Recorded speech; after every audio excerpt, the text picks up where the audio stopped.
JB, start us off with your first take. What's going on, guys? I guess if we're going over the week and how it's been, I'm kind of at a crossroads. Bernie came out today and endorsed Biden, so I think for me, and I can speak for quite a few other people that were in the Bernie camp, it's kind of I don't know, kind of conflicting because Bernie came out and said that it would be, I think, what did he say? He said it would be problematic. That it would be that if his supporters didn't turn around and support Biden. So, yeah, feeling a bit conflicted about that. Can't really agree with my boy when it comes to that, but that's okay. That's the political area that we're in. Everybody feels like you have to identify with somebody on every single issue. And when it comes down to this, it's like, man, I supported you, donated to the campaign and all that, but this might be where we part ways, and that's all right. But yeah, so other than that, just living my best quarantine life, and aside from hanging out with you guys, not doing a lot. Saw my dad recently for the first time, which was nice. First time since I've been home, not first time ever. just to be clear, I grew up my dad I grew up with him. I just saw him for the first time since I got back from Sweden. I just had to shout out dad. I had to censor myself so hard now. Oh man, yeah. Johnny, Yeah. it's your turn. I just had to censor myself. I just kept that right in my brain. I also was heavily donating to Bernie, and there's a rumor going out that you can get refunds. So I've been looking at the refund homepage, and I've been bugging them about getting my money back. God damn it, Johnny. So Sean, that's what I've been focusing on. what's new, man? Well, we're about a month into this quarantine now. Yep. Yeah. Everything's going pretty good. Just like y'all, I turned on the news, and I did hear, Johnny, you'll love this. I did see some signs that things are returning back to normal. I saw that a NASCAR driver used the N-word and immediately fired. Yeah, so super surprising. Yeah, and then Republicans. Wait a minute. Video game NASCAR driver. You're the video game guy, wasn't it? No, it was on a video game. This is a NASCAR driver that was streaming a video game. Yeah, he was streaming a video but he's game. normally a real NASCAR He's driver? a NASCAR driver. Oh, okay. Yeah, I was confused by that story. Yeah, that Okay. and then Republicans are again putting the well-being of people on the back burner for the economy coming first. So, but those are signs that things are returning to normal. So, I mean, whether you take them as good or bad, but yeah. And then on this pod today, we'll just to give a quick rundown of what we're going with. Dustin, hold on, man. We didn't talk about how you're doing. I'm doing great. Okay. We're going to talk about a little more in the events of trying to get things started and trying to get back into normalcy. And we're going to have a split conversation with that. But I will say the part of me that's tired of being in my house is excited that this even becoming a conversation. We'll talk about the intelligence of this and the realistic nature of what it is, but just the idea. And then my first take was I just wanted to give a quick positive shout out. We've done a lot of the negatives. I wanted to shout out JB's favorite team's owner, Mark Cuban, for really, it's not mentioned as much as the negative, but Cuban started pretty early taking care of some of the furloughed workers and the people that obviously no longer have a job. And so you see how that's been mirrored across the NBA and across sports, where some of those people that we don't really think about the ticket counters and the people that clean the floors there, but some of those families are being fed, and a lot of those families are being fed that maybe those people wouldn't have done it if it wouldn't have turned into negative press. Why aren't you doing that? But I thought that was a really cool story of seeing how that's been around the league, whether it's the best player on teams, the owners, the GM, certain guys just taking care of people that's really something cool. that's a really awesome thing to go into. But before we get into just kind of, I'm sure there'll be some conversations even off the other people's topics, just talking about what our things are going to be for today. We're going to start off as always with current events and how those different current events are affecting people, some of the legislation and things that are being talked about, and then we will switch it up to some current NBA stuff. And then I'm really excited about this. It's going to be the Kobe Legacy podcast. We'll be talking about the 2010 finals between the Game 7. We rewatched the Celtics-Lakers game. We'll have that link posted on the website. And then we're going to finish with our inaugural draft. We're going to be drafting all-time movies. So So if for all you're a- for all you ladies out there that tuned out as soon as we started talking about like 2010 NBA stuff, you can come back for the draft of movies. That's And So right. that's going to be the four of us. You got something special for the ladies? Maybe. Some romantic Oh, comedy. No, wow. it's something. that- JB's opening up his draft board. It's gonna God, be some. God damn it. The notebook is coming off one now. I'm gonna have to scratch that. I no longer. No, but yeah, Sean's in trouble now. It's all draft. It's It'll- all draft set up. it'll give people maybe you've seen every movie in the draft, and maybe I don't know, maybe we have a couple wild cards that you can add to the Netflix or Yeah. the streaming arsenal for the The- quarantine. So. The really good thing for the three of us, at least, is that Sean hasn't seen many classic movies in general. So our odds of him like coming up with the movie that's going to cross off our list, is he's like just now getting to watch that kind of stuff. So I'm feeling really good about this. And then once we finish up this draft, we're going to put it up on our Facebook poll, and we're going to let y'all vote on who had the best draft. And my name's spelled DUSTIN for those that are trying to vote ahead of time. But same thing, but with a J. Am I the New York Knicks of drafts? Is that what you're trying to say? I think that's too high. What's their D League program? But let's open up the floor on current event stuff. What's something that popped out to you guys, and what are you guys thinking about currently? Well, wait, let me go first. It'll be real easy. I don't want to talk about it anymore. So Oh, pass shit. pass on this one because I'm Johnny with Done a with it. rare pass. done with it. Oh, I would like to have that 5 minutes reserved for later, or 2 minutes. No problem. for Reserved. for me, man. After Bernie kind of breaking our hearts a bit with the Biden thing, and I mean I get it. Like I understand. Real It's just- politic. It's just a difference of opinion on how to approach things. So I mean, in his mind right now, it's like, okay, I couldn't win the primary for whatever reason. Won't get into that, but can't win the primary, so I need to operate as smoothly as possible within the party structure so people will work with him, and so he can push the platform left. And it's like myself and quite a few other people that were in that camp. It's like, man, either force a third party thing to where you gain third party legitimacy for the future, or you continue to hold out until the platform has no choice but to push left. But yeah, I mean, that was tough. And then I guess the other thing I kind of noticed and read quite a bit about the last 2 days is states are starting to take quite different approaches to lockdown legislation and rules. So I mean, like in Texas, we're talking about opening up next week, which is not the greatest idea, to say the least, in my opinion. But New York, I think, is talking about making masks mandatory in public spaces, which as long as masks can be provided, I think that's okay. And then in Michigan, they've had probably the strictest lockdowns. I think they have the 4th highest overall rate of corona deaths so far in the U.S. And people were protesting today in Lansing outside the State House, and it's just like, Because of Detroit? Is Detroit real high or something? I'm not sure. They're, like I said, like you can't go. I mean, there's no, like, you can't go get your hair done. You can't go. Yeah, You can't go buy fertilizer, stuff like that. To my So it's like- understanding, Johnny, it's industrial cities in Detroit. Yeah. Okay, Yeah. makes. I more mean, sense. in Michigan. I'm sorry. yeah. So those are the two things: the Bernie heartbreak and states are I guess, unless Trump comes through with some sort of sweeping executive action, states are starting to differ in their approaches. And I think the testing in Texas is a big thing, and you guys can touch on that. But I mean, people are really, really touting that we've got less than 300 deaths, and it's like, well, how many people have been tested? How many people do you know that have been Is that tested? all of Texas? Right. Yeah. And just for like for the not to go opinions and just like give an idea for those that aren't on the most recent, it's 500,000 people in America and the United States have been infected, and we're now up to 20,000 deaths. Actually, right before I got on here, the CNN was even reporting that it's up to 25,000. So those are our current numbers as of now. Sean, do you have any? Yeah, just connecting two thoughts that Justin said. I know, and we'll probably get to this at a later podcast, and kind of very similar to Johnny, like kind of you're where I think we're ready mentally to move on, but there's also that side to we're asking, like, is it, physically, is it safe to move on? It's one thing to be exhausted about this thing, but is it safe to move on from this thing? I think that's the biggest question, and I think that question is best left answered by regional and local leaders. Maybe not necessarily at the national level.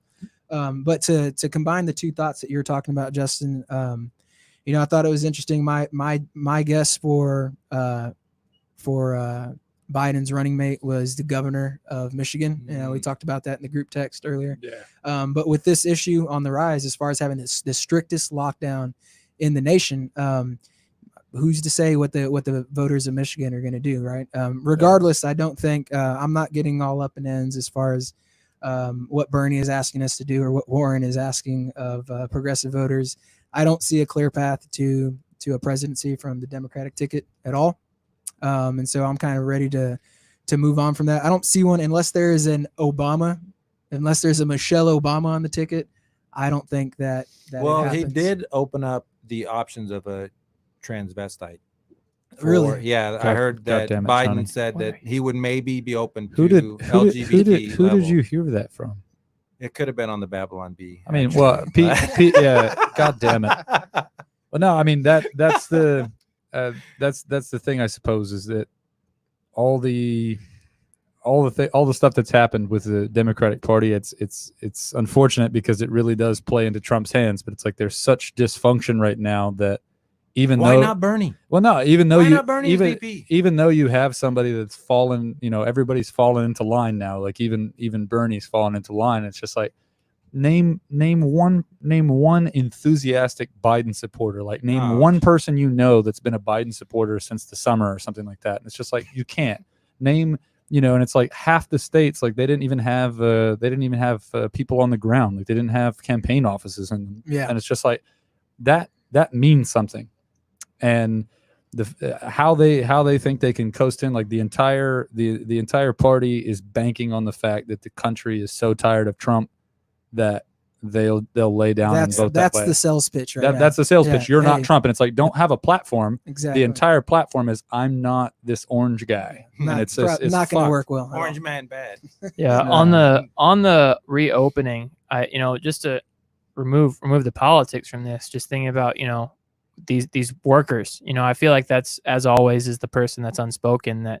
That's where I think there's going to be a real problem with you start reopening and you start allowing bosses, and of course bosses are going to want to reopen things, and then it turns into how about a worker that takes care of their older mom? What about that worker that has a spouse in the medical field or anything where they're trying to, they don't feel it safe, and then you're gonna naturally create that divide where it's into that feeling where selfishly I would love for we are in that range that we're not there's not a whole lot of fear, but my fear is for that working class person that is desperate for a check. They don't want to get let go, and they're going to have to be, because of some ineptitude of leadership, they're going to be forced to put a position where, do I accept my job or do I stay safe? And that's the thing that I want to see, no matter, I would like to see them work across the aisle a little bit here to make sure that doesn't happen. To sprinkle a little politicism over there,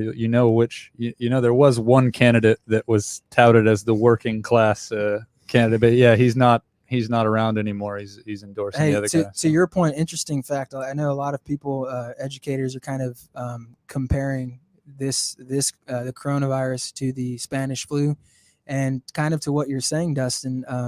In 1918, after following, like with the labor class, there was a huge labor movement following the Spanish flu. There's a general strike. Yeah. Yeah, You're talking about the strike. largest progressive movement in the world, probably at the time. And so maybe What year was that? we're seeing 1919? 1919 when the response finally happened. There was also in Germany a communist revolution to try to take over Germany. Yeah. And the Germans who came back from the First World War, who were fighting the communists, said this is not going to happen on our watch, and had a very bloody Bolshevik-led civil war in Germany during that time. Violently put down. Yes. Well, we can see what happens. Yeah. Stay tuned. But yeah, let's move on to the next what thing is this that I saw. history stuff they're talking about? Well, y'all stop talking. I was gonna let y'all if you want to keep going. Trump has decided, or has asked to withhold funding from the World Health Organization, or WHO. What are y'all's general thoughts on that? Stable genius. So y'all really Stable genius. I mean, that's something that is seen as a nonpartisan entity that is strictly by name interested in the health of the world. And because not because their response was actually, not because it was inadequate or anything like that, because our leader is a bit fragile, and because he wants to deflect is what it is. And that's if you agree, great. If you don't, also great. But he wants to deflect onto anyone else possible, and it just so happens that it's them, and it's like, that's fine. But then when you withdraw funding, that's not figuratively costing lives. That's literally costing lives in the future. So yeah. So as an idea, I looked on the website to see what our yearly funding for them is about $500 million per year. That's you can do a little bit with that. Yeah, it's a large number in a time like this. But I don't have a problem with who so much as the leadership they have right now. I've just heard really bad things about the guy who's leading it, but I don't have the specific details, but you can look him up. This guy from Ethiopia, and just had some really bad connections and things from what I remember reading, but I haven't looked at it in a while. But overall, quick, now do the president. Yeah, I disagree. Yeah, I know. I'm with you on this one. I don't see why we wouldn't use a resource that obviously has been involved in these type of things before, So yeah, I don't agree with that decision. Probably the same reason you cut the pandemic response team to your probably the same reason. Let me ask you guys this. Let's say we end up on this path where May 1st turns into the back to work date. Let's Elizabeth Warren went on a podcast this week and talked about some of the ways that they could, in the most effective way, do that. Within that is, some of this actually makes sense to me, that some of the people that have already been infected, that have built the immunity, letting them go to work and be able to find what are some ways that seem economical that it can be done to be able to, how would y'all want to see this intelligently done? If it's a May 1st date, we don't really necessarily have a say about that. What are some thoughts on how to effectively potentially put that in place? Johnny, you're a business owner. I mean, you do a lot of this kind of stuff. I would look at Sweden and say, but the problem is you got to trust your people a little bit. But I would basically protect the most vulnerable. Like, if you think you're in the vulnerable category, you're older, you have a respiratory issue, there's things that will affect you, then those people basically stay self-quarantined. The rest of us, I would even go as far as doing something like this. I would say, look, if you're someone that there's a lot of people that, say all the conspiracy stuff and things of that nature, go ahead and have something where you sign up with the government, go, I will refuse treatment, and I'm going to go out and do these things. So I'm not going to take a bed from someone. That means you have to stay at home and deal with this thing on your own or out of your pocket and have people come and visit you.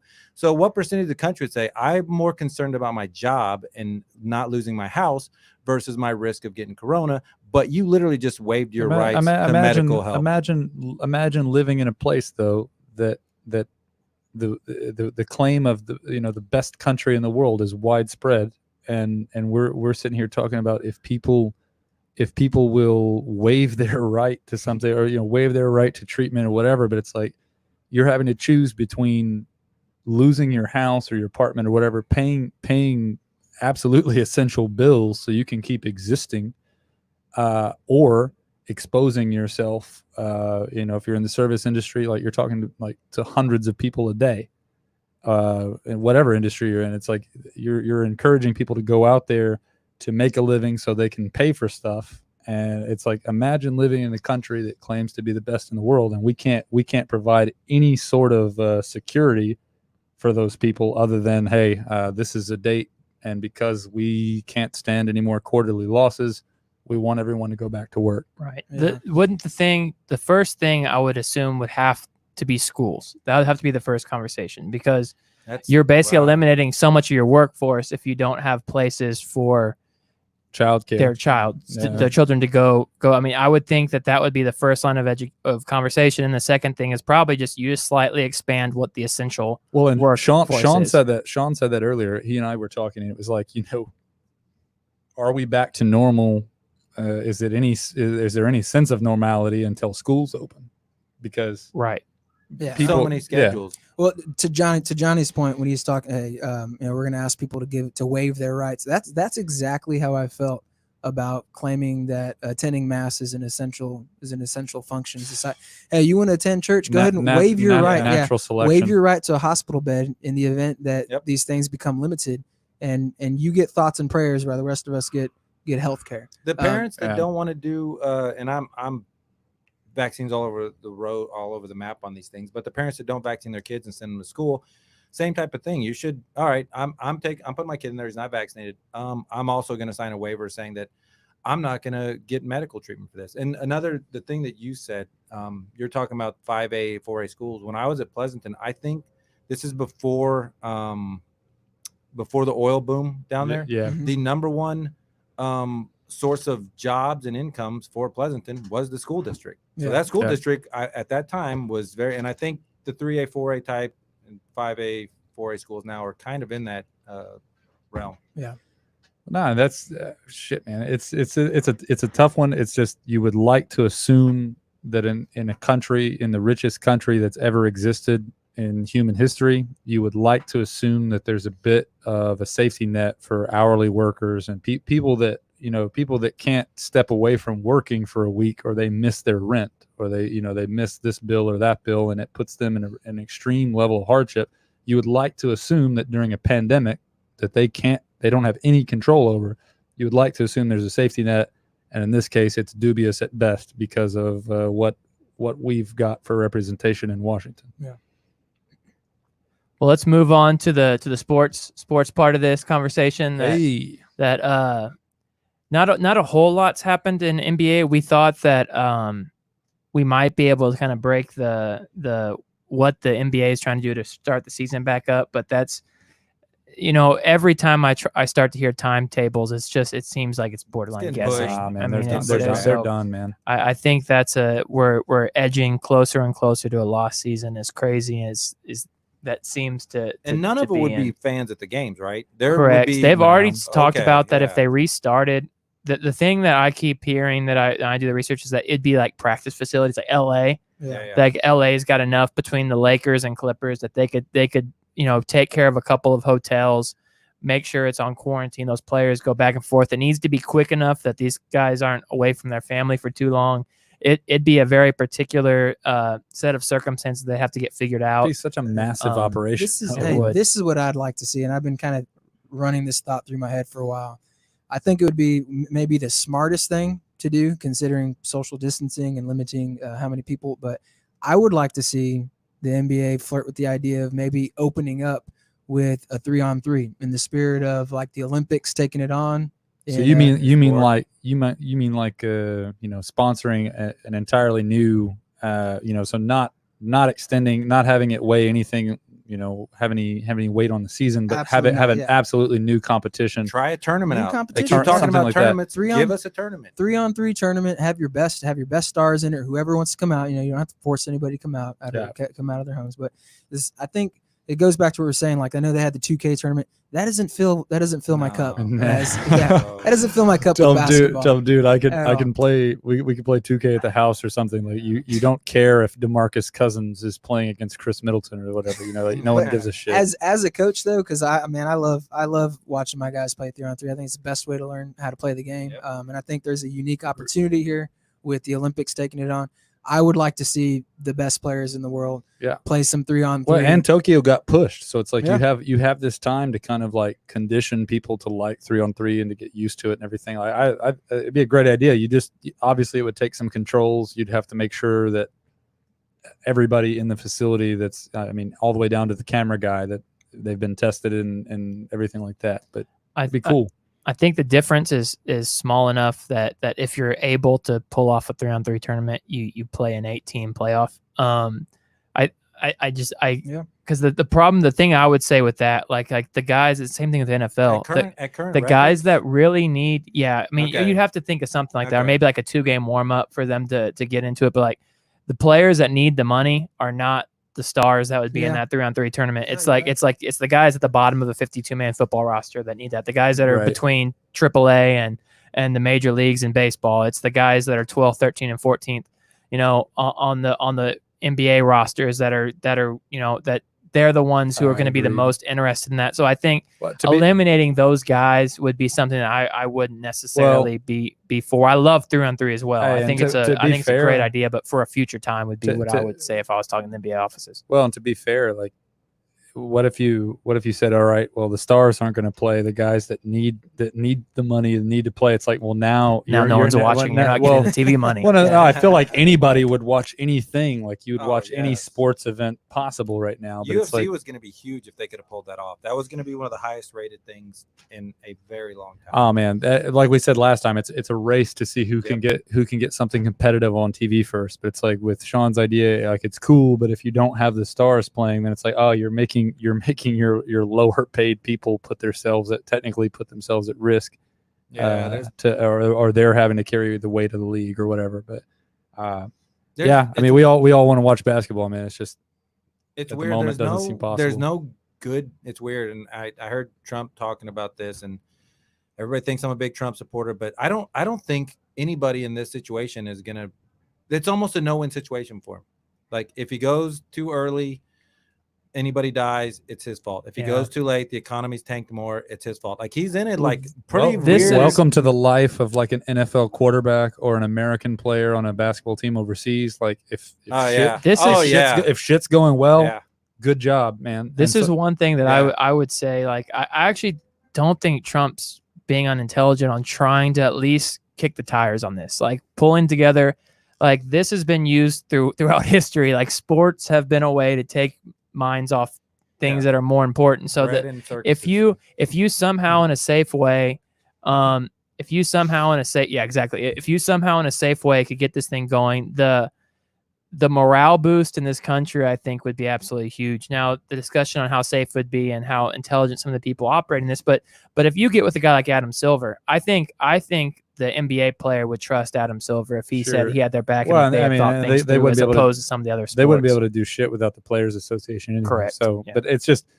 to me, something like this, obviously you don't want it to happen ever, but something like this amplifies how important sports are to the world, but in particular, like in America, like how much they really move things. Like that's people, like we don't have the stats in front of us, but like I would say not a majority, but like a large chunk of podcasts that people listen to on their way to and from work, sports. Yeah. People are watching that in the evenings. People are following that throughout the day, fantasy sports and stuff. All that's come to a halt. So it kind of shows you how big of a part of the culture that it really is. Well, let's move on to our classic game. This is 2010. We've got the Lakers led by Kobe, Powell, and Artest, Derek Fisher, their main guys, and Lamar Odom. And then that Celtics team, the big three, they've got KG, Kobe, and Ray Allen. They also have an aged veteran, Rasheed Wallace. And then they've got KG, Kobe, and Ray Allen. I'm sorry, I forget Paul Pierce. I misspoke. Yeah, and then the young Rajon Rondo, who's starting to come into his own. What were your guys' opening remarks on this Game 7 battle, and then we'll talk a little bit more after opening thoughts on more of the legacies of some of these guys coming into this game. Johnny, we'll start with you.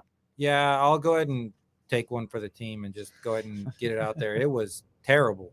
It was like Charles Barkley level. This is terrible. I mean, terrible. For all of the build-up, and it's Lakers, Celtics, it's Game 7, and I know there were probably games earlier in the series that were better, but that was just absolute brutal. Pretty rough. And the best way it was described to me is both teams were trying to let the other team win almost. And I think the Lakers, I think the Celtics were trying even more, because the things that you hear in football is defense wins championships, and basketball it's defense and rebounding wins championships. Those are the things that are going to sustain you. That's why the Warriors and the Spurs have been so good, coaches that know defense matters. So you get in this game and it's a defensive struggle, but some reason the Celtics had the worst offensive rebounding I've ever seen in a game, where effort's usually not like the effort's there. We're both here as Game 7. We're going to have effort. Well, what's rebounding and what's defense? It's effort.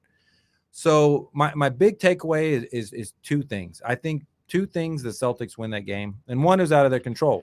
I think if Perkins plays, they win that game. Yeah. Like they straight Absolutely. up win that game if Perkins plays just because of the rebounding. And he is solid. He was a legit solid guy at the time, but the rebounding alone. And the second thing is I think Rondo should have had the ball more because Pierce, as an instigator of the offense, isn't great because you got Ron Artest, probably absolutely a top 10 defender of all World time. peace. Yeah. I mean, Meta world peace, baby. And I think we talking about it earlier, Justin, he's like the perfect matchup for him. Like, Yeah. it's ridiculous. He's the perfect defensive matchup. So, and then you go to the post and you're going the post against another team with giant 7-footers. So there's no real super distinct advantage there as well. When I watched Rondo, and it kind of made me sick, even though I know he did better earlier. Rondo went out for about 2.5 minutes, and Nate Robinson came in, I think, in the fourth. And they just kept showing Rondo's face, and his face was like, we're losing this game right now. We're losing this game right now. We're losing this game right now. And he just made so many good decisions and made so many plays and spoon-fed people and get him in the pick and roll. So then maybe you get Artest off of Pierce. You're talking about Rondo. Rondo, yes, yeah, Rondo. okay. Rondo, I think, just young. I know he's young at the time. What was it, second, third year? Yeah. Okay, but Yeah. man, he was never, pressure didn't bother him. The guy, pressure did not bother him. Hey, So before we get too far off Perkins, do we know like why was he not playing in Game 7? tore his knee up. He Tore his knee. Yeah. Tore his knee. Okay. The Perkins conversation.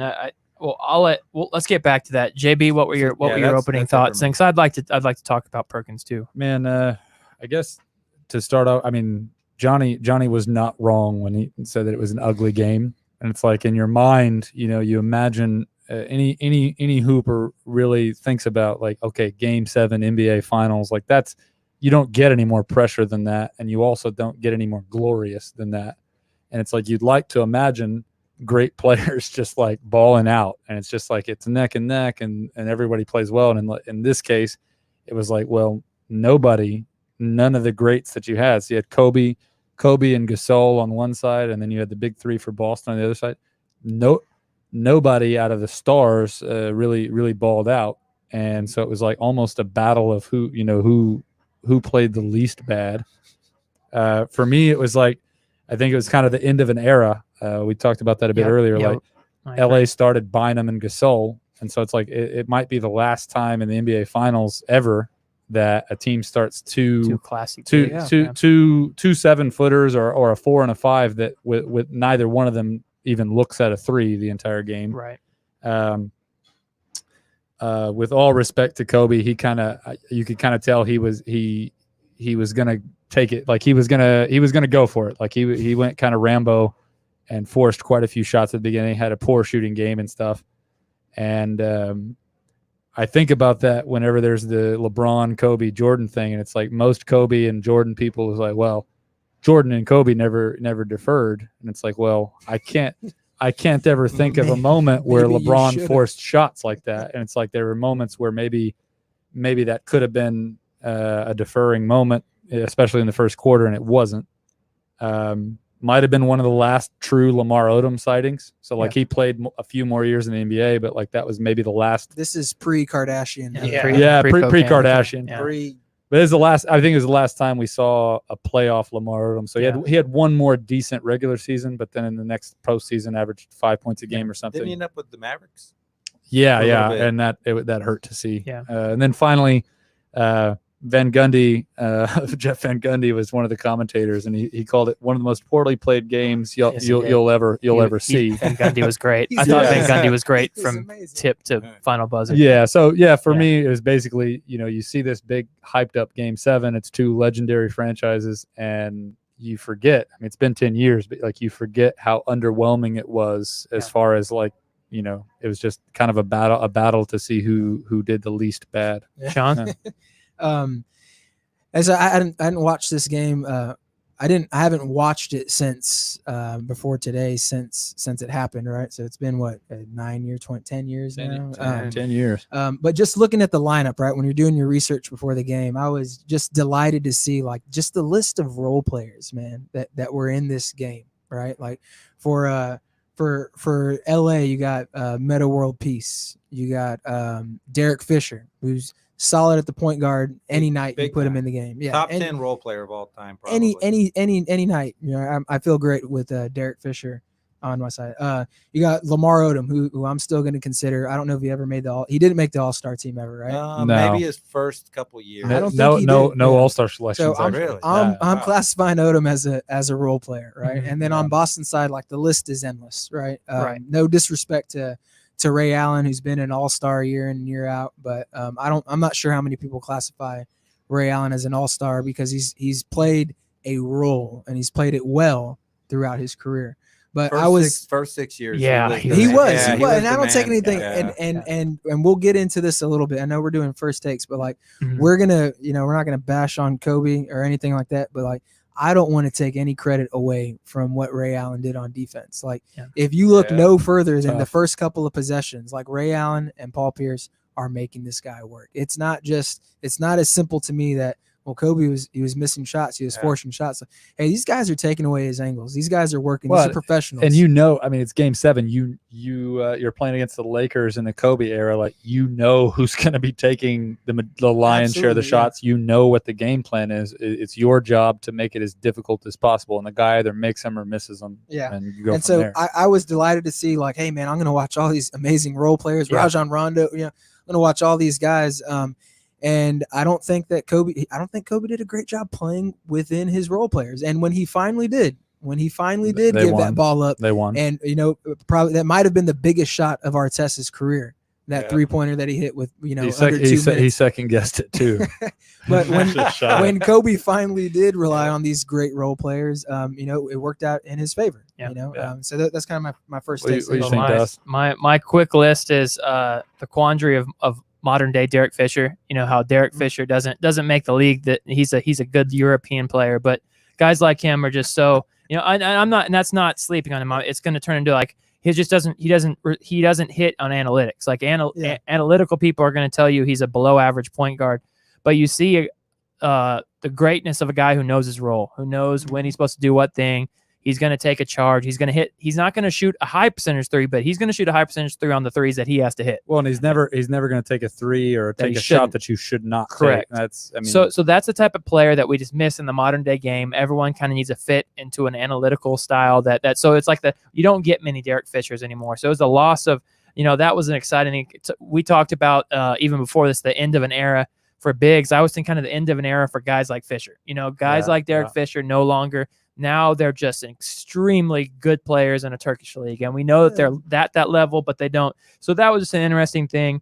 I'm gonna be a little bit more pro Kobe on this than everybody else. I'm always, don't make us seem anti Kobe. No, just on this particular game. That the thing I really appreciated watching it is that you see a great player who just is trying and he can't quite get there. And the difference between him and Paul Pierce and KG and Ray is he decides that he's going to put his damn head down and know that he's Kobe Bryant. He got to the free throw line over and over and over again. And when he didn't get to the free throw line, he was on the ground trying to draw a foul. Got like 14 rebounds as well.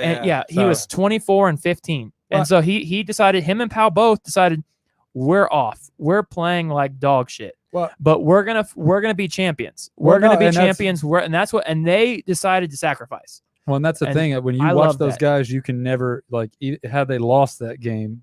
I mean, Kobe would have been due some criticism, but it's like even had they lost, you can't say that he left anything out there. Like the guy, he and Gasol both are laying it out there. And then there were times when I just saw Pierce was a little bit more on than everybody else. So I don't want to say I thought Pierce had a pretty good game for all the stars. He probably had the best game, but there were times when Pierce and Ray Allen settled for semi-contested mid-range when it's like, dude, it's Game 7. The refs are calling it.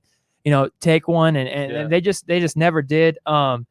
Ron Artest, I thought was he was in that role where he doesn't make all the clutch shots, but he makes those we'll talk about this guy later. Klay Thompson clutch second quarter shots that the game probably doesn't matter if Ron Artest doesn't score 12 points in the second quarter and get those just gritty buckets that keeps it. I mean, it's 34-40 at halftime. And he scores 12. So that game without him showing up, that's maybe a 28-40 game at halftime. It's probably they could have been up 20. Correct. They could have been up 20. Exactly. So Ron Artest was big on that. JB, we were talking about pace earlier, and so I mean that's something that from kids that we work with all the way up to pros, it's like you talk to them about pace and you talk to them about like what what identity your team needs to have. And it's just like comparing 2010 to 2020. It doesn't feel like a long time ago, but pace wise it is. Yeah. So it's like if you get to the end of the half, well, even though they didn't shoot that well, that's the end of a quarter in today's NBA. Oh yeah. They got to the end of the third, that's the end of the half in today's NBA, whether teams are playing well or not. And it's like you can say it's defense or you can say it's pace and style of offense, but it's watching two very different styles of basketball 10 years ago. My last take is off of that I was, the thing I respected was these were two teams that were this was the end of an era, like you said. Yeah. These are two teams that were heavily vet, and you saw two groups of players that finished an 82-game season and then played the maximum games on their schedule, Game 7 of the finals. And it was just like I said, to see Kobe decide, at this point, he's 33, 34. I mean, he's just doing whatever it takes. Some of the grit of those guys, like the offense was terrible. I'm not going to defend that. But seeing some of those guys, like we're going to talk about them later, but watching Rasheed Wallace with the back, like Rasheed Wallace had the back of an old man, but he also put the team on it for little stretches of time. Three. Yeah. Because that would be my point with you talked about Perk. I'm going to be, because I've always been anti-Perkins, that you take Perkins out, you can't just leave everybody else in. Like I thought Rasheed at times was their second best chance to get a bucket for 10, sure. 12. Yeah. And they Sheed's the guy who's coming out if Perkins plays more. And they settle because they're not benching KG. And they settle for a contested jumper or something weird from somebody, or like an ISO with Rondo with guys playing 10 feet off of them.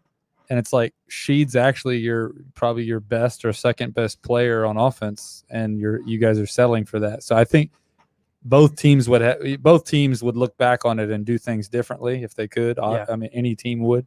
But with Boston, it's like, man, they could not generate enough offense off of sets or whatever, and you wish that they would have relied on some of those more dynamic guys to just make a play. And that's what the Lakers did. Yep. It's like we're going to live and die off of our dynamic guys to set it up, and Boston didn't. I've got a modern day guy that for your Derek Fisher. So and he's a European, was a stud in Europe. The Boston Celtics backup point guard, played for the last 2 years. Y'all probably don't even know who Shane it is. Larkin. No. The last 2 about? years for Boston, they have a backup point guard who played in Europe most of his career. He made it to the NBA as a 20. Well, what's his name, man? I can't remember his name. Middle something, but really, he's really, really good podcast. He's consumption here. No, well, I can't remember his name, but can't even look up his name before you bring him up in the pod. God I can't believe damn you it, don't know who Johnny. he is. We're gonna really quickly transition. It's very similar to unnameable backup point guards, but let's talk about all-time great shooting guards. In this conversation, this is the first thing that we had started to talk about, and Kobe, I think in this one, we all know that this is the guy who he emulated Jordan. Jordan was a Jordan light. Like it wasn't a circumstantial event that he's like him. He copies his mannerisms, his shots, his scoring. And this is that one that this puts him one championship over Shaq, and then also one championship away from tying the great MJ. So, I mean, let's talk a little bit about Kobe, and then in the grand scheme of things, talking about those top 5 shooting guards that I think we all agree that MJ guys won. And then are we all on the same page? Is there anyone fighting for that number 2 outside of Kobe, and is anyone very close? No one. There's no one close to Kobe. To me, it's if you nobody really no basketball person puts Jordan below Kobe, or nobody puts Kobe above Jordan.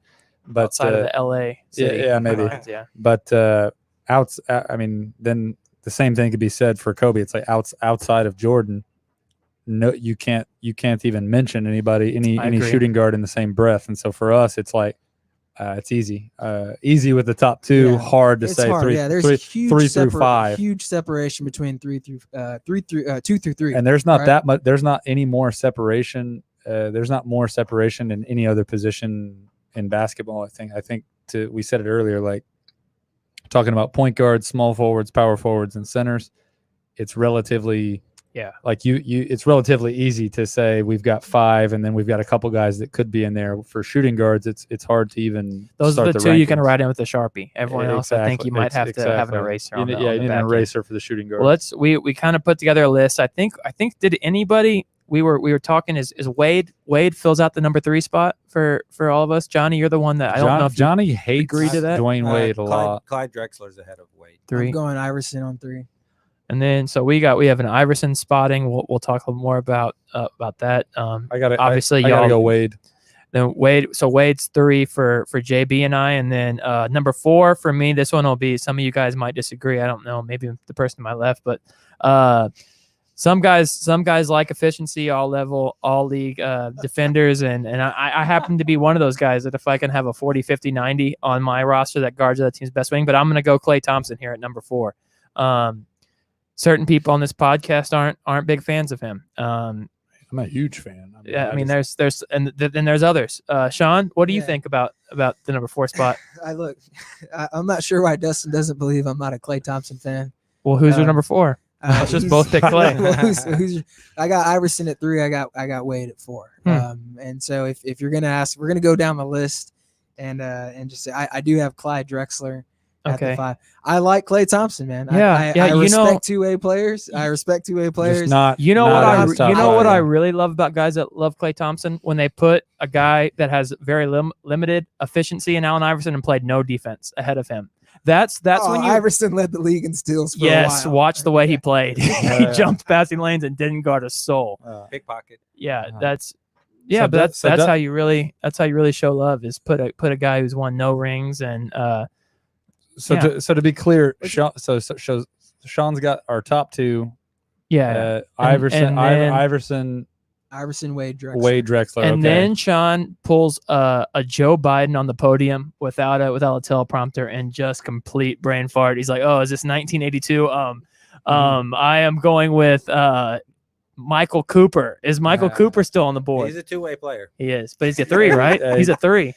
gotta go. This is my This is your 4. my 4. Okay. I guess. All right. Obviously, Jordan, Kobe, Mhm. Wade third. 4.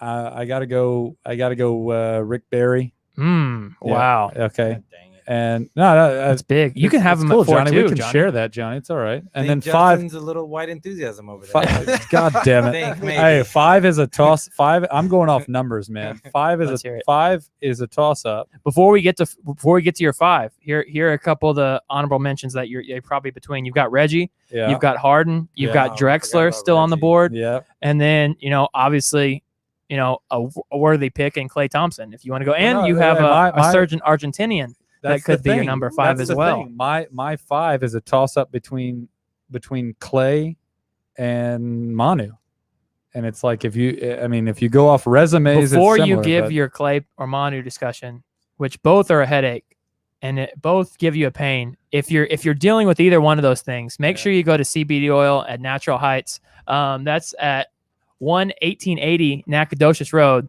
Go get your guys the CBD oil. It's natural. It's healthy. It's good for pains. It can probably handle Allen Iverson. Nothing it can do about Klay Thompson. absolutely. Sorry, JB. Yeah, I mean, You are I- between the great shit. Manu Ginobili and the even greater Klay Thompson. Who is your Oh, your man. choice? To me, Clay's still got a career ahead of him. There's still he's gonna I'm liking it so far. he's gonna pass a lot of things. If you went overall resume, then yeah, Ginobili. But I think Yeah. if we're talking about players, I got to go Clay 5th, man. I like it. Clay 5th with Ginobili as the appropriate 6th man. How many? So Sean, let me- a real yeah, quick well, rapid yeah. fire. Just a real quick rapid fire before we get to your 5. Tell me what part of it you don't like. Do you like a 40% 3-point shooter? Yes or no? Yes or no? As a coach that I really respect, This do you like is- 40% threes? This must be what Trump feels This like. is weird. right? Is it- Yeah. He gets- Is it a yes or no? You're the do you like? mainstream this is, media. let me tell you what I like. Maybe I That's- have a transfer for you. this Do you is- like This 40% is what I threes? like. Okay, I like a guy that has Okay. scoring titles. I like a guy that can he can put the basket. he can What get the ball about in the basket. championship titles? Well, it's hard to win a championship when on the other end of your bench is a Shaquille O'Neal who's averaging 38 a game. Nobody was stopping O'Neal Well, in 2000. Klay Thompson beat a guy named LeBron James, who's higher on the all-time list. God. If we're going over who the Shaq. best team that he beat, He also had 2 MVPs on his team. Shaq was pretty good. Look, this Not is for the this first is- one. Let me, Not for the first This is one. my argument against Clay, and I like Clay. Pretty good. okay, Clay is pulling the 3rd best defender every single night. that's I put my best defenders. I'm putting my best defenders and I might be walking right in your. I'm putting my best defenders on Walking into a Dustin on the trap. 2-time MVP, We Steph love Curry. this. I Hope put you- hope my you're watching, second Clay. best defender Like and share. on the other MVP on the team, Kevin Durant, and then I put my third best perimeter defender on the guy that can't create for himself with the best shooter in the game. Klay Okay. Thompson. Would, All right, so- would Trevor Ariza guard Steph Curry though? No, you. It depends on No, the matchup. that's what I'm saying. Depending on It depends matchups, on Clay's who not else is always starting. drawing the third. Here's my question No, for you. I think Here's, Clay is drawing the third. how many all the time. years has Clay been in the league? 7 years. seven 8 or years. 8. How many years did he have Durant? I don't fangirl. I don't know. all How many? that. 8 years. 8 years. Okay. How many years do you have Durant? All of them? 2. Okay. So he hasn't had 2 MVPs his whole career. Just to, and then did his scoring go up or down when Kevin Durant came? I'm unsure, but I will say that It went down. The game's changed. The Okay, game's so changed. so just for you guys to know that these guys all play a little bit different positions. That the 7-footer has to be guarded by different people. That Clay is drawing most likely the best Is- wing defender. if Kevin Durant was 6 feet, it wouldn't matter. I would still put my second best defender on. He's that good. Can we agree that Clay's a top 3 all time? He's flip a coin 1 or 2 shooter. Yeah, absolutely. Okay, so 100%. he's a top 3 shooter all Absolutely. time. Is he probably one of the 5 most efficient players in basketball history? 100%. I mean, Okay. I would be efficient too if I. You drew would the be third that best- efficient. Then why are you here? Not And then 6'7". and is he not? Can we at least say he's a top 5 defensive 2 guard? Oh, for sure. In For today- sure. in Who's better? today's Who's league? better? In today's league, Who's yeah. better? And so I mean, I'm just They would be a specialist if they when were. you but when yeah. you add all these things up, plus the championships that he's won, the big, I don't know. Here's the thing that I'm not in the playoffs. In the playoffs, who has more big playoff moments? I'm not comparing them on the ranking. Kobe Bryant or Klay Thompson. And I think it's pretty interesting. I think if you talk about huge playoff games and huge moments, I don't know if you add it up that Klay doesn't have more. Kobe probably has more. I Just mean, because Kobe- of He might, just because but of it's longevity. close. Kobe's Portland series, right? Isn't It's- it easy? it's End a- of series. it's a- Like, it's Klay at least- doesn't have a moment like that. You Clay, never- Clay, Does Clay in- get the game-winning shot? Do you put the ball in Clay's hey, hand wait. to win the game? He never mentioned. Clay scores 45 points. How many game to winners beat does that. Clay have? We're talking about. We're not talking about just a game Well, you winner. said bigger. You said The biggest huge moments. moments, You like said the huge huge moment. A moments. game winner is a pretty Clenching big shots, moment. man. If Klay Thompson was in the skills challenge at the All Star game and he was going against one of the girls and was dribbling, would he win or not? Oh, It was a God, the dribbling skills disrespect of Klay competition. God Thompson damn is it, Johnny. terrible. I mean, I This love is Klay terrible. Thompson, but I'm just He's gotta not throw asked some to. So support. because he doesn't dribble a lot, we're assuming he can't dribble. It's a pretty Or key aspect because- of basketball. because he's hey, that's gonna be- capable of doing things with less dribbles. We're gonna punish him Hey, for that. that's gonna be my thing. Anytime That's a good Johnny, point. anytime Johnny has a wild card statement, I'm just gonna say, "God damn it!" Johnny." Like, that's gonna be my This that's gonna be my is- new thing. this is So, what it Sounds like is. a Family This is Guy. what it is to yeah, me. look out for that. Clay can finish plays, man. Like I want Clay to be when I'm driving it. I want to see Clay in the corner right there for me. Right, that's the one guy I want to see in the corner. But when it comes to creating plays, that's a different type of game.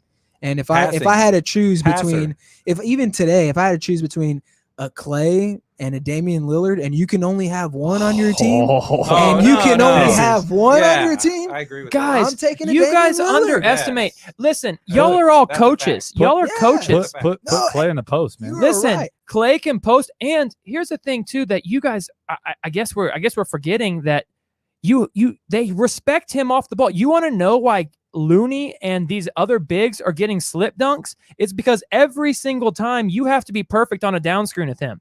That he hits 2 or 3 backdoors every time because you have to be perfect. No, he's a good He creates finisher. play with He's the a good post, finisher. but he creates plays in a different way that's normal. He creates plays off the ball. He also guards at a lot higher level Incredible. than anyone on his team other than maybe Oh, Draymond. Yeah, I know Draymond. And it's like there's not anybody you can compare to him on offense in the league that guards at the same level that he does. That to me, that's what sets him Hey, apart. And You're let taking- me ask all you guys this: would you rather play a pickup game? Would you rather pick up Dame, or would you rather pick up the guy that's as efficient and guards like Clay? To me, it's not that. This It's is not. not- If If my Clay. team's less talented, I This want isn't Dame. pick- If my This isn't team's pickup more talented, basketball, I man. This want- is professional Yeah. basketball. Damian Lillard is in the MVP conversations. The Yeah. last couple. Tough. Damian Lillard is. It's Dame's not an something- incredible player, they but both Dame are. is not a championship level player. That Clay is. I just If you put Dame, if you swap the two, Dame doesn't have a couple rings. if you swap Oh, the two, yeah. they're not as good. It's You a different can't- team. It's a different team. They're Maybe That's Steph tough. plays off the ball a little bit more. The totally they're not different as team good. dynamic. They're not as good. Problem I mean, is, I think that's Portland hard. Portland would actually be really good with him because they have CJ Yes. McCollum, who should be a number one point guard. CJ The Warriors- that's CJ a bad- Warriors shout get- out, that's a shout bad out swap CJ argument. McCollum. So tough. the Warriors Oh, get yeah. worse So and tough. the Trailblazers get better. I mean, I I actually, even though was the opposite of you, I think That's because just- of the scenario, I actually have to agree with that one because of the scenario. But, But if do you- I have a bad team, I want Damian Lillard. You know what I mean? I don't want Clay to be the man. You know, that's Why not? that's the Why thing not? with Clay Why though. not? Let No, me why give you. not? Let me go with Clay. passing and dribbling, create his own shot, make other people better by There's having the there's ball in your more hand. to the game than just shooting. And Yeah. Yeah, I'll tell you, there's a defense, huge- rebounding. there's a huge all those things premium. Clay does really well. But here, let me give you guys this though, that I think that is just like maybe y'all see it and disagree still. But do you ever wonder that maybe because Clay does what he does, he maximizes the other guards and players around him, that when Dame, who has like an over 50% usage rating, like maybe you're taking away, not that he's not an incredible player, I'm not anti-Dame at all, but when one guy has the ball in his hands, it's going to shrink the amount of play that other guys learn how to do. Clay can be an all-time great player and give other guys shine. it's I the think that's s- important. It's the same thing to me. Whether you're playing open gym or when I was playing like overseas and stuff, it's like if you're playing with the guy that knows how to space, that's step one. That's great because there's nothing more frustrating than playing with people that don't know how to space. But if you get a guy that spaces with perfection and then a guy that shoots it at that clip and makes decisions at that clip, now if you're a good driver, if you're a good scorer, you can do what you do. Like you can really you can live your best life and play your best game because you know that guy is not going to help on me, because if he does, it's a bucket. And Well, that's what Clay provides you. And there's not a whole lot of teams in the history of the NBA you could say, well, I played with a good shooter. Well, you didn't play with a shooter like that, and you also didn't play with a shooter like that he can actually get to the basket as well. He's not a one-dimensional player. Like good finisher. yeah. Like he's a Yeah. good no, finisher. he's a good, I mean, he's a there's good nothing wrong finisher, with and finishing. he's a great decision maker. So it's like if you do draw his help, and if they do happen to rotate perfectly, he's still going to make the right play. And it's like that's what's so impressive to me. We got off on is- Dame, but it was Manu. For me, I take Manu over him, but that's just Well, that's because you're a Spurs homer, but I'm not that much of I'm an anti-Spurs guy, kind of, but I do like Manu. Let's talk a little bit, since we're doing the Lakers Celtics thing. We got off on a tangent. I love it. By the way. This is great basketball talk. But what are these two teams looking like in modern basketball? You know, this Jesus, this- Memphis, the Celtics Not the great. team. old Memphis grindhouse type team. I Well, mean, what do they do? Here's my question with you, Boston. I think Boston could translate pretty easily. If you put KG at the 5, I think Paul Pierce could, even at the end of a game, not the whole time. Paul Pierce is strong enough. He can probably play the 4. the Kendrick Perkins, we wouldn't even be talking Well, about Wallace- this if the Wallace is Kendrick good. Perkins Sheed is the injury. backup 5 yeah, at this yeah. point. If the I mean, Kendrick Perkins injury doesn't happen, we wouldn't be talking about Boston. But like because he was out, you get to kind of to me it was Right. almost like foreshadowing the future. And God, Ron- Rondo is the they were guarding Rondo Yeah. at the free throw line, to be fair. But it's like if Yeah. you he put hadn't picked up the mid-range shot. hadn't picked up a mid range. But it's like when you look at them, that lineup with Sheed and KG, it's like KG's not back then. KG is not taking a 3 at all, but he's your defensive guy. He can hit 15-footers. Yes, he can. Sheed is he solid would on defense and can torture hit threes. the bigs nowadays. He would be torturing and- the guys nowadays. Yeah, The thing I that- liked about Boston, I mean, I felt so terrible. Ray Allen got some great looks. Dude. Oh, he did. He just I didn't mean, shoot that well. when you see Ray Allen get to, I mean, he shoots a worse percentage than Kobe, and he's shooting a lot of like that little down screen into a curl is If just he- there all the time. If And if Ray Allen has a good game, so They have a everything chance. else aside, if he has, if he shoots 30%, they win. honestly, like if he has an average game or even semi below average game, if he has anything other than a poor shooting game, Boston has a Yep. ring and Kobe has one less. But that's, to me, even though they lost the game, Boston's lineup without Perk, like that translates so much better than what LA was playing with, because it's like now there's no question that Ron Artest has to play the 4. And there's no question that you can only play with one Bynum or one Right. Gasol and, Right. and so Maybe forth. Odom at the 5. Yeah. Odom, that's the thing. Like God. to Odom me, could a be a small fi- ball yeah, yeah. 4, and then at the end of the game could potentially play 5. I mean, that's And where it's really, does he even shoot did Odom shoot the 3 well enough to be like a 4 that plays now? True. True. It's On, interesting. on a championship team. right. I going back to Ray Allen real quick because you said like if you played an average, I think Ray Allen played. I'm not going to say a great game, but we're just considering his shooting. Like if you Yeah, if you look at he what balled, he he did on the other balled his side, fucking ass off I on think- defense. yeah, Yeah, it's- just shooting. Yeah, it's exactly. That's crazy fair. that Ray Allen never made an all defensive team, an NBA all. After defensive watching team. that, I agree. Yeah, Holy crap. and he had somebody, and again, I don't know, I can't think of the context of the time, but he had somebody on his bench in a Tony Allen Oh yeah, who man. who has been winning all NBA defensive accolades, as recent as like 3 years ago. And I'm not sure why Tony Allen didn't play. He'd be a great defender, another guy, another body to throw at Just Kobe. young. But I Young. thought Ray Allen had a good game, not a great game. I thought he had a good game because what he did, on the Yeah, other side of the Kobe shot basketball, terrible. guarding Proofs in Kobe. the Yeah, pudding. Yep.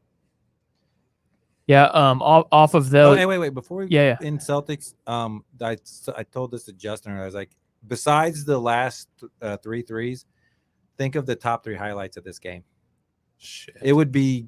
I was like, the only thing Garnett had a dunk. Somebody early. somebody I think- hitting Dunk. somebody hitting a pull up. I think shot. Jeff I mean- Van Gundy's commentary maybe might have been a highlight. Yeah. Here, yeah. can I give one that I put on my notes originally, and I was the contrast between Van Gundy I thought was golden, and then Mark Jackson to start the fourth quarter. This, I swear, there's no cut in between. The camera goes on Kobe and goes, in situations like this, you gotta trust your guys. You gotta trust the mom, but and he starts showing love to him. And then Kobe's on the bench and he goes, oh, I love the fact that Kobe's out letting all the other guys get going. And it was just like a complete, like, it was almost a run-on sentence. It's like the type of thing that Michael Scott would say for The Office, where he just forgets what he's like. He starts with, oh, Kobe Bryant, and then he ends it with, you know what? I love that they're not going to Kobe. And I'm like, you literally just like the amount of times that he either says something stupid or just goes straight to, oh, I love, there goes that man. Like, he'll just say things. He's almost like a Woody doll. Like, he just pulls something and he has 5 phrases. And he called it. He's like, Kobe's going to basically have to win this game. And then Kobe, like, just deferred. Like, the Yeah. opposite of what he said. Hey, he didn't, but that's Mark Jackson actually. He recently was quoted, was interviewed about Steve Kerr directly, and I mean, I don't think anybody expected him to say anything else, but publicly he was like, yeah, he's a great coach. He's done a great job. Blah blah blah. And it's I don't know. I enjoy him being an announcer better than the second announcer, not the main announcer. He's a good sidekick. Exactly. Off of that, the one thing I was going to bring up, we have a couple minutes on this, that I thought it was really interesting how open the coaches were on those media timeouts.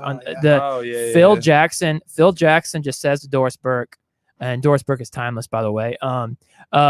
He's like, man, I really hope Kobe stops forcing shots and starts giving it up. He said that shit. And Yeah, I'm yeah, like, yeah. could He you said- imagine? he said that. Could you imagine if a coach said that to a superstar these days? He'd probably be asking for a So, trade before the He game's was over. trying to tell him. He was like, yeah, Durant would I cry. want to tell Kobe that the ball has to move and he doesn't have to do it on himself. But And do y'all think? Okay, He said that in the timeout, too. Did He's he like, say move the ball. he Yeah. said it in the huddle. He said it to Kobe. Well, if Kobe was here, I think Kobe wouldn't even say, "Hey, I played a great game. I played." Hey, Ron Artest hit a big shot. Pau Gasol came in. He's gonna put it on everybody else. But I don't. That was another thing. I thought it was interesting. I didn't see the part where he did say it to his own team, but I thought it was very interesting. Yeah, that I he said it to couldn't Doris Burke. believe it, man. But Dude, young Kobe they don't win that game. Young no, Kobe, they don't win the the grit. game. Yeah. We were and the- watching Kobe in that Garnett that's a great point. situation where he's like, I will do anything Whatever it to takes. get Yeah. a ring. Whatever I'll it do takes. anything. Yep. If Phil said, Kobe, you got to sit the last 3 minutes and we will win, he'd be the biggest. I saw him more in that game cheering for other people Yeah, it doing was- good than I've ever seen him. It was Well, like and with awesome. him too, like we forget, and I was looking at like some of the season things, like you see his culture and his like mentality bleed onto like guys like Sasha Vujicic made the 2 biggest free throws I of the am not a game. wide enthusiast of that guy. And Sasha's, and we He's know terrible. Sasha's not, but This Sasha, is only 2 points. Yeah, there was only 2 I points. want it. And you see God. like the respect Sasha had for Kobe. Like he was he was one of the first students of the school of Kobe.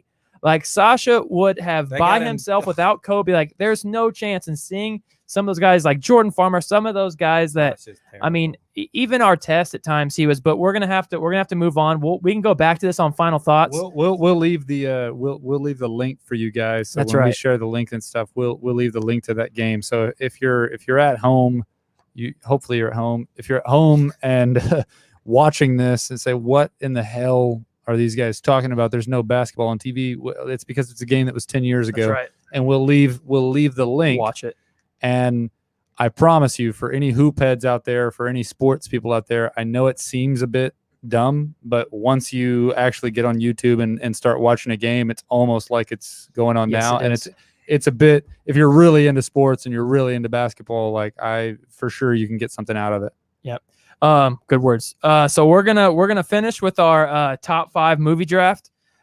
We picked names out of a hat, and shockingly, it goes down the order. So it really worked out. So Johnny's gonna get the first movie pick, and then it's gonna go to JB, then JB to Dustin, and Dustin to Sean. Sean, we're gonna go a snake draft here. So you're actually gonna get 2. So you're gonna Two, get nice. picked 4 and 5. So hopefully the Princess Diaries can get the pick 4. So Sean can grab that. But Johnny, you've got the number good 1 one. overall pick. I hope you have a Tim Duncan or a LeBron in your farm system. This is gonna screw me on trying to win this if we have the poll, but Seems like a it's- bad first pick. I know it's the I know It's I'm not, like, that's not a great start, but keep you going. know what? Just go with your heart, Johnny. It'll probably help us win. Follow your heart. It's what I do. The 1984 Conan the Barbarian. Okay. All right. Hey, you're gonna get a certain type of person that's gonna pick for you. Notice I'm not crossing off my board, but Yeah, hey, yeah, man, yeah. I'm I knew I'm fine I with could have that. saved I'm that fine one. with that. You probably could I could have. have saved that one. Probably to your 5th pick. I'm Is this the staying Arnold? true to myself. It's literally the movie I've watched more than any other movie. I watched it literally before I was in school in Georgia. Isn't Wilt Chamberlain in that movie? That's the second Ah, terrible one. shit. Do not Yeah, ever yeah, all mention right. that terrible piece of shit ever. All right, you're Okay, talking. it's it's getting real. Ruin the whole original. franchise. JB, All you right, are on the original. clock. I'm going Gangs of New York. Best Picture 2002, Martin Scorsese, Gangs of New York. I Yeah. didn't have that on my Scratch list. for and me. it Should have been. I'm on my I'm gonna put up I'm gonna take Inception, Leo DiCaprio, some of his finest work. One of my Okay. Back one to of my back favorite- Leo. one of my- Back-to-back that's Leo. right. Yeah. That's right. It's one of my all-time faves. I'm gonna put him. I'm gonna build around this. Inception's gonna be my centerpiece. Gonna be my Kobe. That's your And I'm go-to. just looking for role players to build That's around. your It. go-to. Sean, you've got 2. It's worse than Conan. I got 2. I got to go on the board with Slumdog Millionaire for sure. Okay. There's no That's- shocker here. Mel Kiper had projected that he was going with that one. Yeah, the best Bollywood film to ever win a greatest best picture. And I'm gonna follow it up with a little bit of Forrest Gump. Shout out to Tom Mm. Hanks for beating coronavirus. He Mm, might wow. be a PEDO. though. Inspiration. Okay. Okay. Dustin, Flip you're that up. one under there, Coming back so- to me, I'm gonna. I feel like my 2 others. You guys aren't gonna touch, so I'm gonna jump this one on this because I need to put this one on my wing player on the roll. I'm going Batman Dark Knight.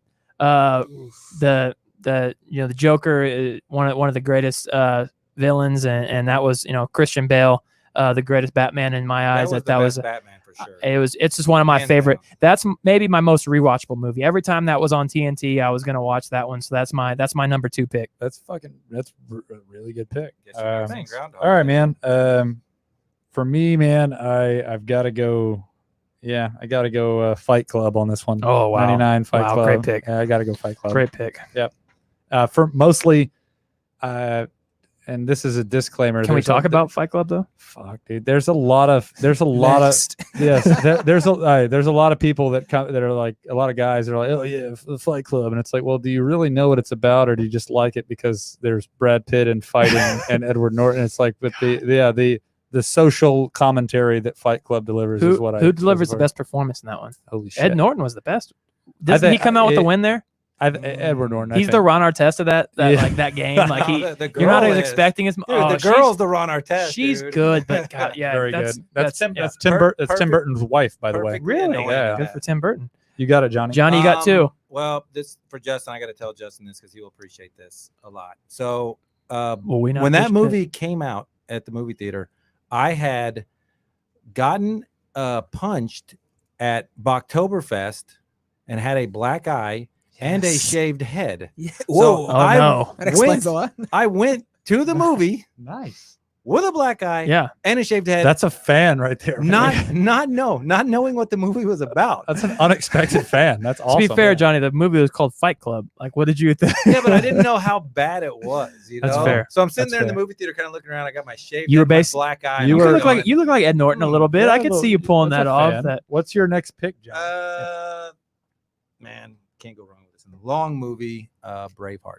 shit. Wow, Pretty classic. good. I got Classic. two good You're soundtracks. gonna really win a certain audience. You've That's- got a generational That's movie. before Mel Gibson goes off the deep end, right? Yeah, that's pre crazy Mel That's Gibson. Pre-red pilling. Yeah. Mel Red- Gibson. He red- started red- red pilling people. Is that when And he the beat up cops. a prostitute? Oh, that's before that. Okay. JB, Yeah. you're up. I'm gonna go. Why didn't I get back to back? I thought it went like Oh this. shoot! I thought you picked do- two. Oh I shit! only No, know yeah, Braveheart. sorry, Johnny- sorry. Johnny I gets thought- another one. You just picked so slow. I thought you picked two.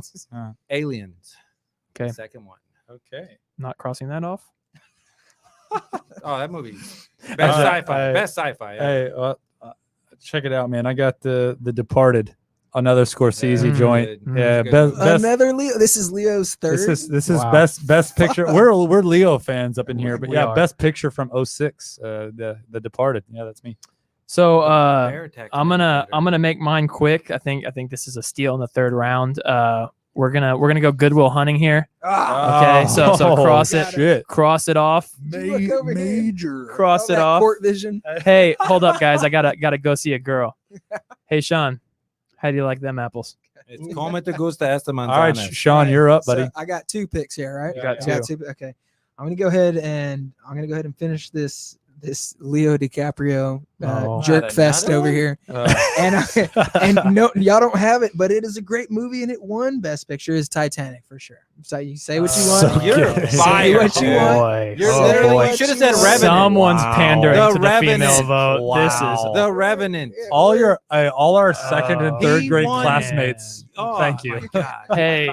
The Good Revenant. news- He won Best Actor in The Revenant. by Good the way. news is Jeez. Sean's worst take is no longer about Clay Thompson God, anymore. Okay, no. we're definitely not crossing That's that one un- off. All right. We're coming back, and since I was told I can't pick a comedy, we're gonna save that for a later Yep. show. Yeah. I'm gonna go with Silence of the Lambs. Oh, pretty Ooh. good. Oh, that's good. That's a good great pick. How value. did you not say anything when I sent the meme about the Biden? We'll move Meme. on. What the And heck? Go on to the next pick. How do you not? What? You Du- should have said du- something. Dustin, You you're might up, have buddy. sandwiched it in there with another Some Trumpism. Some meme, yeah. conspiracy theories or something, isn't it? Dustin, you're up, buddy. I'm gonna Some resend that would like to y'all. say that hope is a good thing. Some might say hope is the best of that makes things. no sense. Shawshank Redemption. Yeah, it's a good movie. Here we believe in two things. It's a good. Damn it. He might be a PEDO though. That's a problem. Yeah. Night No. Times. It's a. If that comes out Is later, we're all gonna have to take Is this. it is list it my down. turn? It is your turn. All right, we're going with 1994's Tarantino's classic Pulp Fiction. Oh, That's gotta- a great pick. Gotta go Pulp Fiction. Peak I got Bruce Willis. Yeah, Yeah. Willis, Yeah. Ving Rhames. Yeah, that's a all- that's a all that's a of it. steal. Samuel, That's a steal Samuel on L. the fourth. Jackson, Is this Travolta. Is this 4 and 5 for me? Yes, sir. This is your last two Yeah. picks. last two, buddy. Well, just you picked the wrong movie like that. True Romance Man, is better than that movie and written Johnny by just love written, calling out other movies. written by Quentin Hey, Tarantino, movies are art, but not You get to pick. directed by Quentin Tarantino. Have you seen True Romance? I have not. Oh, I might. Okay, don't Gotta- say anything now. All right. Watch it. All right. Then Johnny, come as long back as you don't pick and say- Titanic, let's not hit on the other person's picks here, okay? I'm hitting on that one because it was a Tarantino, and then Fair enough. Fair you enough. wanna All say- right, It was a we're classic. we're gonna hustle through this fifth round here. All right, is this Johnny, me? you get Johnny's got one more, right? and then we each we're down each down to one. This is tough. I really like this movie. It's long as well. Avatar, Ooh, great fifth round pick. one of the highest money makers That of is all time. true. too. One of the highest grifts. Film, That just means it incredible appealed to the filmography, too. masses. Yeah. Yeah, it's kind of a problem with it a little bit, but good movie. No, it is good. For me, man, this is fucking hard, but I got to go Apocalypse Now. This is Francis Ford Coppola. Yeah, That's a good 79. movie. If you have a movie about Vietnam based around the novel Heart of Darkness, really cool. Really, I mean, for that time, extremely well made movie, and very critical of American foreign policy at that time. So I'm on board with it. Yeah, Apocalypse Now. That's my fifth.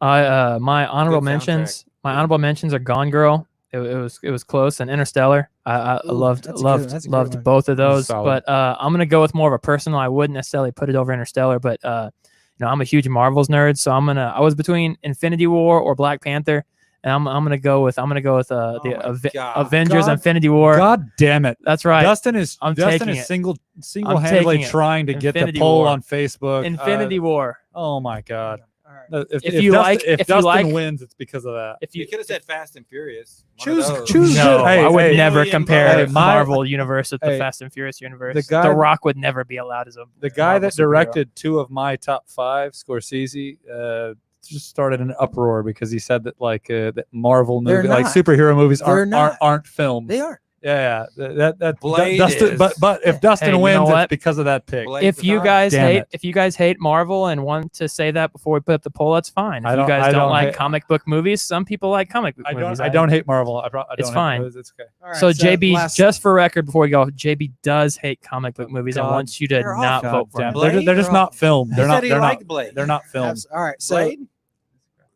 is he? Yes. It's graphic Yeah. novel. All right. So since I met my, first of all, I'm the only person on this panel that has a healthy relationship. So since I met my quota, since I met my Ain't- quota, Ain't that can't- the truth? I Since can't I- argue that yeah. point. That's the most. Shout out, Maddie. By the I'm way, still married. since I met my quota on those movies, my final pick, my Ginobili, my Ooh. top 5, my Ginobili Ooh. is going to be Saving Private Ryan. God Ooh, damn it! that's a really good pick. That was It's a really good hey, pick. that was up there, dude. Hey, and best by far best battle scene maybe in all of film ever. The Omaha Beach at the Oh, beginning. Yeah, but hands That down, was- that was hands great. down. I will know this though, guys. When we put this poll out there, and if I don't He- lose, Oh, Oh. no pandering. and No listen, pandering listen, at this if point. I do lose, we will know a little bit more about our voters and that the they're strength of their, logical. and just to see how faithful they are, if they have committed relationships or not. And if boy. they don't, then Yeah. we know a little bit more. Well, I'm appealing to those. So All the people that aren't lames that or even other people, you can vote for the 3 of us. But we'll close real quick with a word, and then we'll let JB send us out with the final thought. Let me make sure I get to this. Thank you for watching the Escape Pod. It is now free on our Facebook, but if you enjoy the pod and would like to donate, we have created a Cash App, and the name is The Escape Pod. It's The Escape Pod in the Cash App. If you'd like to donate, again, this is a free podcast. We're not asking for anything, but if you would like to donate, if you like the show, we would love to have a donation if that's something that in tight times for some, if you're being treated well financially and you're willing to and you enjoy this show, please feel free. JB, final thoughts, and you can send us home, man. Wait, I thought we were all gonna have final thoughts. Yeah, we ran a little long on the I got a draft. top 10 list. I'm gonna come out with oh, next week for how to fix this Corona thing. Okay, perfect. well, Coming we will next look week, forward and to then that. we'll always have it to be coming next We week. have to have a hook for next week, by the way. That's right. That's the Yeah, hook. that's right. Well, guys, yeah, this is our one thing a week pretty much. So I've come to really enjoy it. Despite political commentary on either side that you get, treat each other well. Be safe during these times. And yeah, from the Escape Podcast to you, if there's anything that you guys would like to hear about, feel free to comment, like, share, all that. Get involved, because with current events and recommendations and all that, what you guys want to hear about, we can definitely get on the air about. So yeah, be good to each other, treat each other the way that you like to be treated, and we'll see you guys next time. Stay safe. Till next time. Be nice online. There's a place on the corner of Cherry Street. We would walk on the